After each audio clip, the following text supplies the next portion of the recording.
94,000-ഓളം വോട്ടർമാർ നാളെ പോളിംഗ് ബൂത്തിലേക്ക് പോവുകയാണ്. കഴിഞ്ഞ ഏതാണ്ട് 28 വർഷമായി അരിവാൾ ചുറ്റിക നക്ഷത്രം മാത്രം ജയിച്ചിട്ടുള്ള ഒരു മണ്ഡലമാണ് ചേലക്കര. അവിടെ ഏതെങ്കിലും തരത്തിൽ ഒരു ചെറിയ മാറ്റം പോലും വരുത്താൻ ഈ പ്രചരണ കാലയളവിൽ UDFിൻ്റെ സ്ഥാനാർത്ഥിക്ക് കഴിഞ്ഞിട്ടില്ല എന്നുള്ള യാഥാർത്ഥ്യം നമ്മൾക്ക് എല്ലാവർക്കും ബോധ്യപ്പെട്ടിട്ടുള്ളതാണ്. ജനങ്ങളുടെ മനസ്സിൽ എത്രമാത്രം സ്വാധീനം UR പ്രദീപിനുണ്ട് എന്നുള്ളതും നമുക്ക് ആ ദൃശ്യങ്ങളിലും ആ പെരുമാറ്റത്തിലും ഒക്കെ തന്നെ ബോധ്യപ്പെടുകയാണ്. എങ്ങനെയാണ് ഇന്ന് ഈ രാത്രിയിൽ അവിടുത്തെ ഒരു സാഹചര്യം, നാളെ പോളിംഗ് ബൂത്തിലേക്ക് പോകാനുള്ള അവസ്ഥ?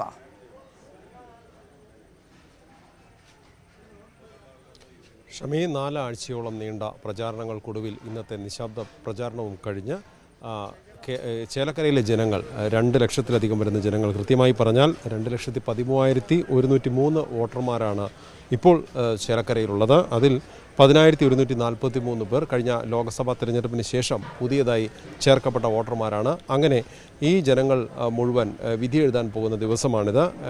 എല്ലാ തെരഞ്ഞെടുപ്പ് പ്രചാരണങ്ങളും പരസ്യ പ്രചാരണങ്ങളും വിവാദങ്ങളും എല്ലാം കണ്ട് ഈ പ്രചാരണ പ്രവർത്തനങ്ങൾ എങ്ങനെയാണ്, ഏതെല്ലാം രീതിയിലാണ് വിഷയങ്ങൾ ചർച്ചയാവുന്നത് എന്നുൾപ്പെടെ കണ്ട് മനസ്സിലാക്കി തങ്ങളുടെ വിധി എഴുതാനായി ഒരുങ്ങിയിരിക്കുകയാണ് ചേലക്കരക്കാർ. പക്ഷേ ഷമി സൂചിപ്പിച്ചതുപോലെ 28 വർഷത്തോളമായി ഇടതിനൊപ്പം നിന്ന ചേലക്കരയിലെ ജനങ്ങൾ അത് ഇപ്പോഴും ആ ഇടത് മനസ്സ് അത് തന്നെ തുടരുകയാണ്.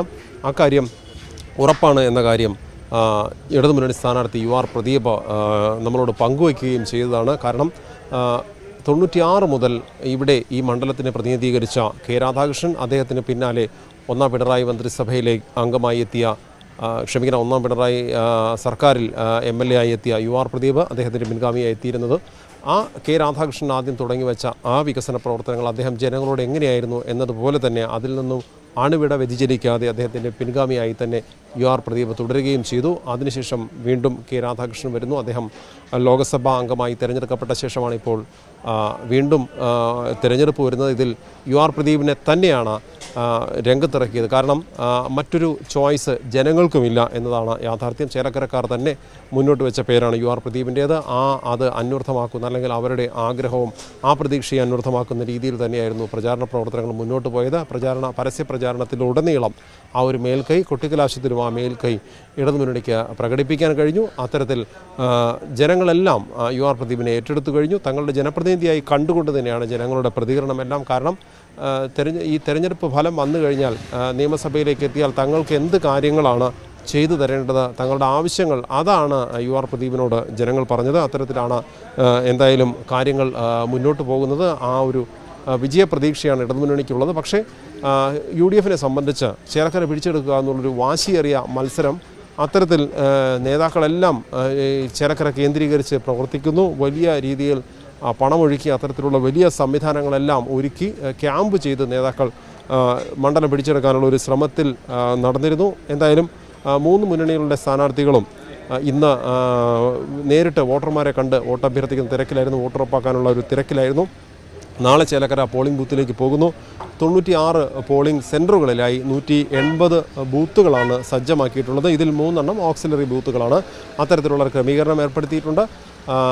എല്ലാ മികച്ച സുരക്ഷാ ക്രമീകരണങ്ങളും തെരഞ്ഞെടുപ്പ് കമ്മീഷൻ ഏർപ്പെടുത്തിയിട്ടുണ്ട്. കൃത്യമായി തന്നെ ഇന്നത്തെ കാര്യങ്ങൾ തന്നെ പറഞ്ഞാൽ, ഇന്ന് പോളിംഗ് സാമഗ്രികൾ വിതരണം ചെയ്തത് ചെറുതുരുത്തി ഗവൺമെൻറ് ഹയർ സെക്കൻഡറി സ്കൂളിലായിരുന്നു. കൃത്യസമയം പറഞ്ഞിരുന്ന അതേ സമയത്ത് തന്നെ പോളിംഗ് സാമഗ്രികളുടെ വിതരണം തുടങ്ങി.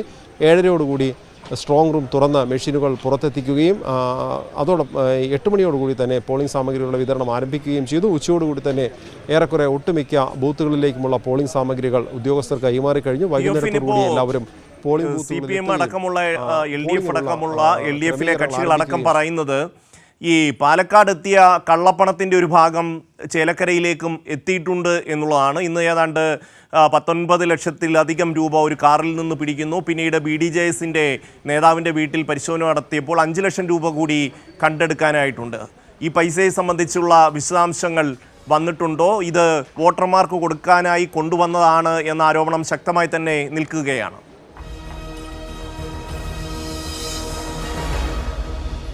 തീർച്ചയായും ഷമ്മി, അത്തരത്തിലൊരു ആരോപണം തന്നെ നിലനിൽക്കുന്നു. ഇത് വോട്ടർമാർക്ക് വിതരണം ചെയ്യാനായി എത്തിച്ചതാകാം. ഒരുപക്ഷെ ഒരു മറ സൃഷ്ടിച്ച് മറ്റൊരാളുടെ പേരിൽ എത്തിച്ചതാകാമെന്ന സംശയം ബലപ്പെടുന്നുണ്ട്. എന്തായാലും ഈ കാർ ഉപയോഗിച്ചിരുന്ന, അതായത് CC ജയൻ എന്നയാളുടെ ഉടമസ്ഥതയിലുള്ളതായിരുന്നു ആ കാറ്.